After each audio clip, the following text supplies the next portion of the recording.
Continuamos con la mesa 4, estudios sobre lectura y escritura, y a continuación tenemos a la doctora Celia Díaz Argüero con su ponencia La organización de los textos elaborados por estudiantes de educación básica, puesta en página y uso de la puntuación. Adelante, por favor.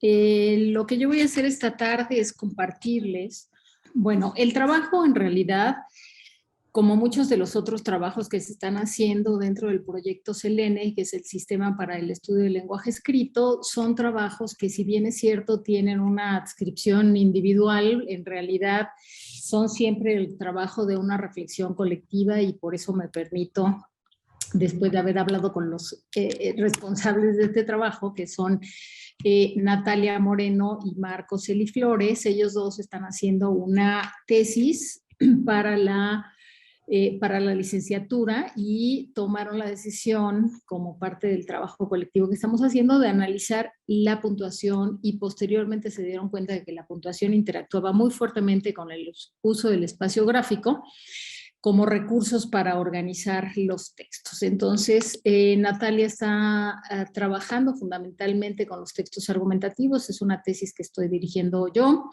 y Marcos está trabajando con los textos narrativos, y esa tesis la está dirigiendo la doctora Celia Zamudio.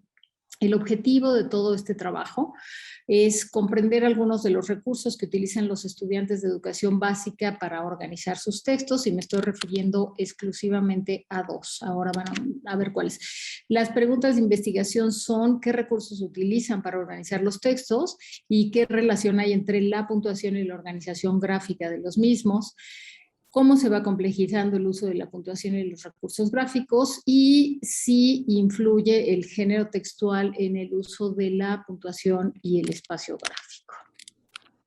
Quiero poner solamente un par de puntos como para enmarcar el trabajo. Lo primero que hay que decir es que, pues, en su esfuerzo por comprender el lenguaje escrito, los aprendices organizan y reorganizan las propiedades de los objetos de conocimiento que van logrando aislar mediante una acción interiorizada del pensamiento. Es decir, no porque la escuela les enseñe que la puntuación se va a ligar a pausas en el discurso, ellos van a asumir esa decisión tan rápidamente. Ellos están interactuando con distintos materiales escritos, van tomando sus decisiones, reconocen cuáles son las marcas gráficas más allá de las letras, deciden en qué momento ponerlas, y es muy interesante porque nos hemos encontrado que muy pocos estudiantes ponen marcas en lugares muy inapropiados, pero después lo vamos a ver con calma. Por otro lado, estamos conscientes de que la puntuación se fundamenta en aspectos entonativos, gramaticales y pragmáticos, y que tiene un papel determinante en la distribución de los elementos de un texto a fin de organizar una correcta interpretación. En las investigaciones que se han hecho sobre la evolución de la puntuación en niños, una de las primeras afirmaciones que hizo Emilia Ferrero en 1996 en el texto de Caperucita Roja Aprende a leer y aprende a escribir, señaló que la puntuación avanzaba de las fronteras externas del texto hacia la delimitación de espacios textuales internos. Eso dio lugar a que distintas investigadoras se preocuparan y se interesaran y empezaran a hacer más análisis. Entonces, más adelante Sonia Luquez verificó en su trabajo que la puntuación coincidía con los límites de los episodios y alrededor de los diálogos, y Amira Dávalos en otro trabajo estuvo indagando qué criterios usaban los niños al introducir la puntuación, no en la producción de sus textos, sino en la puntuación de textos ajenos que se les daban sin marcas de este tipo. Los materiales que yo voy a analizar, bueno, que estuvieron analizando Marcos y Natalia, y que yo voy a presentar en esta ocasión, son 239 textos que fueron elaborados por 120 estudiantes de educación básica. Cada uno de los estudiantes elaboró un texto argumentativo y una narración de ficción. Los textos fueron recopilados en escuelas privadas de la Ciudad de México. Y los textos analizados provienen del corpus Selene, que está conformado por 900 textos. Tomamos una submuestra nada más, y esta es el corpus que se analiza en esta ocasión. Son 239 porque una de las argumentaciones de animales de los niños de segundo no la tenemos. Bueno, las condiciones de producción de los textos. El texto narrativo se obtuvo a partir de la presentación de un video que no tiene emisiones lingüísticas, es de Misguided Monk, que se encuentra en YouTube. No tengo tiempo de presentarlo ahora. Lo que se hizo fue que se presentó el video y antes de que se diera el desenlace de la historia, se pausó y se les pidió que escribieran lo que habían visto y además se les pidió que inventaran un final. Y en el caso de la argumentación, lo que ocurrió es que se le pidió a los niños, hubo un pequeño debate acerca de si debemos o no matar a los animales y después lo que se hizo fue pedirle a los niños que ellos justificaran si sí o si estaban de acuerdo o no, y además se hicieron otro tipo de preguntas para darles más elementos para pensar el texto. Entonces se hicieron preguntas como ¿qué podemos hacer con los animales que son una plaga o aquellos que ponen en peligro nuestra vida? Y después se les pidió que elaboraran su opinión por escrito. En ambos casos se presentó una sola versión del texto. No se les pidió que hicieran una corrección ni una revisión, de manera que, aunque en algunas investigaciones se dice que los niños puntúan su texto después de haber hecho la primera versión, que muchas veces corrigen la puntuación, en este caso no tuvieron tiempo para hacerlo. En cuanto terminaron el texto, entregaron su hoja y ese es el material que analizamos. Los elementos que se tomaron en cuenta en este análisis fueron dos. Uno es la puesta en página, que involucra la organización del texto en bloques. No les hemos llamado párrafos porque no todos los bloques gráficos que aíslan los estudiantes, sobre todo los que tienen una organización muy incipiente, no tienen necesariamente la organización de un párrafo en términos temáticos estructurales. Y el otro elemento son los peritextos, que de acuerdo con Janet fueron los títulos o subtítulos, la marca de final en el caso de las narraciones o la firma. En algunas ocasiones en las argumentaciones también había una especie de consigna, como al final poner vivan las vacas o cosas así. Y el otro elemento es la puntuación, y aquí observamos si había puntuación exterior, es decir, aquella que delimitaba los peritextos o el punto final, o puntuación interior, que eran marcas al interior del texto o dentro de los bloques, y el otro, y también nos fijamos si había o no jerarquía en esa puntuación. Les digo muy rápidamente qué pasó con la puesta en página y con la puntuación. Lo que ocurrió es que cuando vimos la organización de bloques, nos dimos cuenta de que los estudiantes de segundo año, pues mayoritariamente, no dividían su texto en bloques y por eso esa barra azul es un solo bloque gráfico y solamente un niño hizo 2 bloques gráficos. En cuarto año la situación ya es muy diferente porque sí hubo una buena parte, casi la mitad de los estudiantes que dividieron que no dividieron, pero la otra mitad empezó a dividir en 2, 3 o más bloques. Y si nos vamos hasta tercero de secundaria, que aquí está marcado como noveno, vemos que ya la mayoría hace más de 4 bloques. En el caso, por ejemplo, de la presencia de peritextos, me voy rápido y después van a entender por qué estoy presentando esto bastante rápido. Con respecto a la presencia de peritextos, lo que salta muy fácilmente a la vista es que todos pusieron, la mayoría puso título, que es esta barra anaranjada. La barra azul tiene título, subtítulo y firma. Los que están en amarillo, mostaza, tienen título y subtítulo. Los que están en gris tienen título y firma. Pero si sumamos todos los que dicen título y excluimos a los que solo tienen firma, que solamente son estos poquitos, casi todos atendieron mucho el asunto de los títulos. Y con respecto a la jerarquía de con la que usan la puntuación, hay un dato muy interesante, y es que si lo vemos por grados, vamos a ver cómo al principio, cómo va cayendo la cantidad de textos que no tienen jerarquía. Acuérdense que eran 59 en segundo, porque faltaba uno de los argumentativos, 50 de esos 59 no tienen jerarquía y esto va cayendo muy rápidamente hasta que solamente son 5 los textos sin jerarquía en 9º grado, o sea, tercero y secundaria, mientras que 55 ya tienen jerarquía. Ahora les voy a mostrar qué es esto de la jerarquía. Pero lo que quiero que veamos antes es algunos ejemplos de textos, porque tener los elementos por separado, tener la puntuación o la organización del espacio gráfico y los bloques no nos ayudaba a entender demasiado lo que estaban haciendo. Entonces se hizo un trabajo en el seminario, de verdad de un esfuerzo enorme de tomar todos los textos y decir, a ver, ¿qué lógica hay detrás de todo esto? En términos de organización, tomando en cuenta el espacio y el uso de la puntuación, ¿cómo podríamos decir que un texto fue producido por alguien que tiene más o menos conocimiento del lenguaje escrito? ¿Qué texto muestra una mayor evolución en este conocimiento? ¿Cómo jerarquizamos los textos? Entonces fue un trabajo muy arduo, muy complejo, y de mucha finura.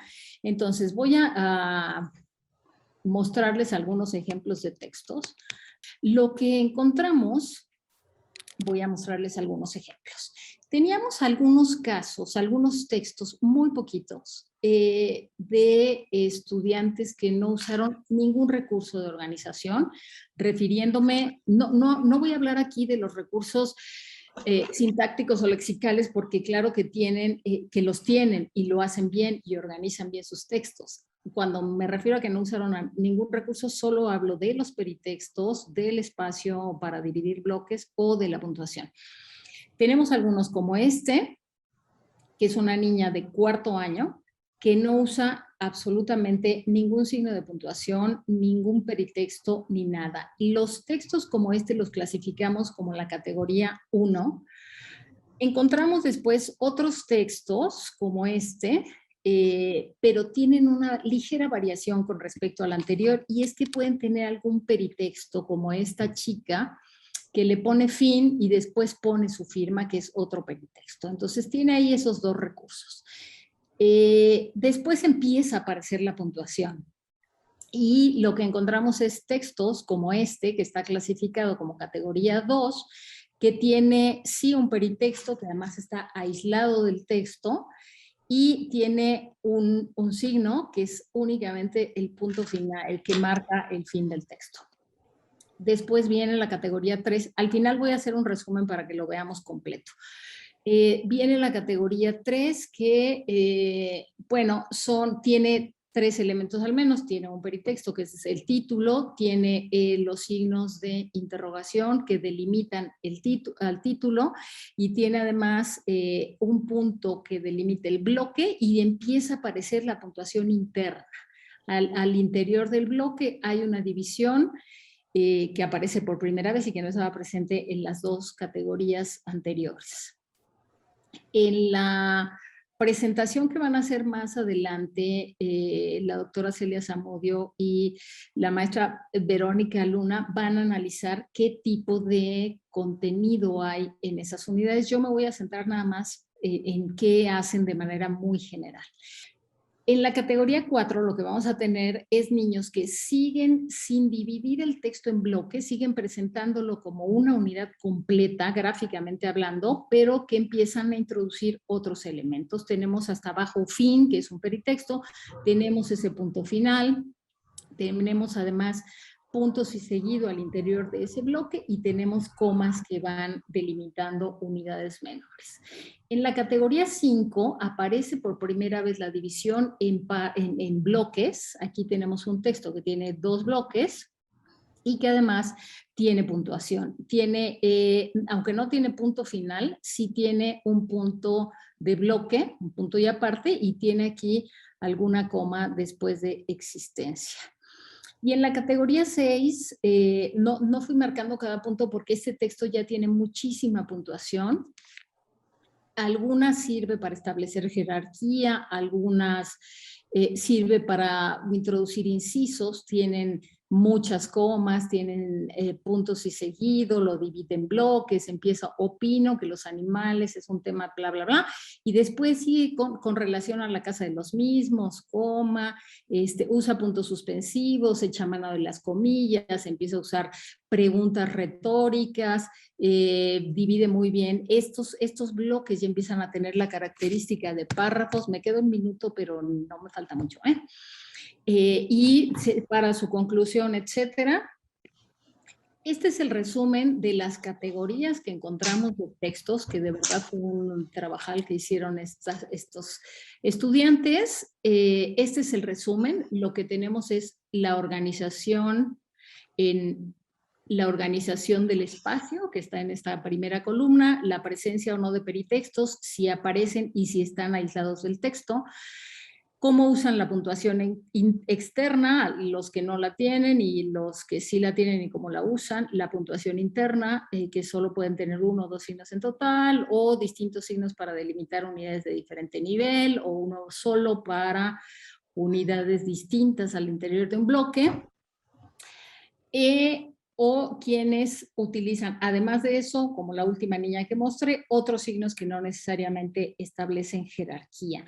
Una vez que establecimos estas categorías, dijimos, bueno, ¿cómo se distribuye toda la población? Y lo que tenemos es que solamente el 15% está entre los que no tienen puntuación interna ni dividen bloques, y los demás se van a dividir de manera más o menos equilibrada, y la categoría 6 ocupa el mayor espacio.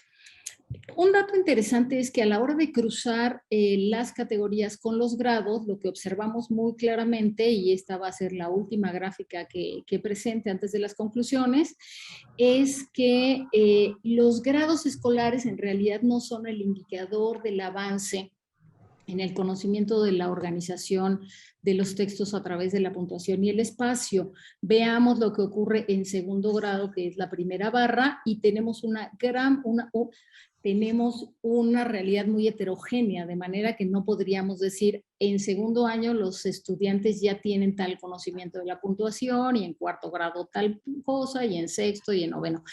Tiene mucho que ver con la experiencia que tienen con materiales escritos y con las posibilidades de producción de escritura que han tenido a lo largo de su escolaridad y de su vida escolar. Entonces, lo que no vemos en segundo son niños que estén en la categoría 6. Ahí no hay ninguno. Tenemos casi todas las categorías, salvo la categoría 6. Y en realidad la categoría 6 empieza a aparecer en cuarto grado, aumenta en quinto, y en sexto caracteriza más de la mitad de los textos. Y vamos viendo cómo la categoría que tiene 3, la categoría 3 va disminuyendo a lo largo de los grados hasta que solamente 4 niños de sexto están en esa categoría. Este uno que está ahí es un niño que hizo un texto que se ve evidentemente que le dio como bastante flojera. La situación es uno de los únicos casos que está así, pero es como, bueno, quieren que haga esto, y lo hace con bastante descuido, y se ve el contraste con su texto argumentativo. Entonces, lo que es muy, muy importante de esta gráfica es mostrar que los estudiantes tienen más o menos conocimiento, y ese no depende necesariamente de su grado escolar. Quería mostrarles un par de datos más. Me voy a ir a las consideraciones finales, y si hay espacio en las preguntas, señalo algunos otros datos. Conforme avanzan en el conocimiento del lenguaje escrito, utilizan un mayor número de elementos organizadores de los textos. El género textual parece tener alguna influencia en la organización del texto. Ya no les mostré la gráfica de la diferencia que hay en la puntuación de uno y otro. La organización de los textos se va complejizando gradualmente, y el avance tiene que ver con cuántos bloques sirven para organizar la información y cómo se va diversificando la puntuación empleada. Y lo que les decía con la gráfica que les mostraba, que el grado escolar no está directamente vinculado con el conocimiento que tienen los estudiantes de la organización textual. Hay un dato que nos parece muy interesante, y es que a pesar de que toda la tradición escolar apunta a que hay que ir aprendiendo unidades pequeñas e irlas ligando. Entonces enseñan palabras para armar oraciones y se juntan oraciones para armar párrafos y se juntan párrafos para armar textos. En realidad parece que fuera exactamente al revés y que los niños fueran subdividiendo el texto de manera cada vez más analítica. Y eso está muy bien porque muestra que no se trata de ir sumando unidades simplemente por sumarlas, sino de ir siendo más analíticos en lo que están haciendo. Bueno, listo.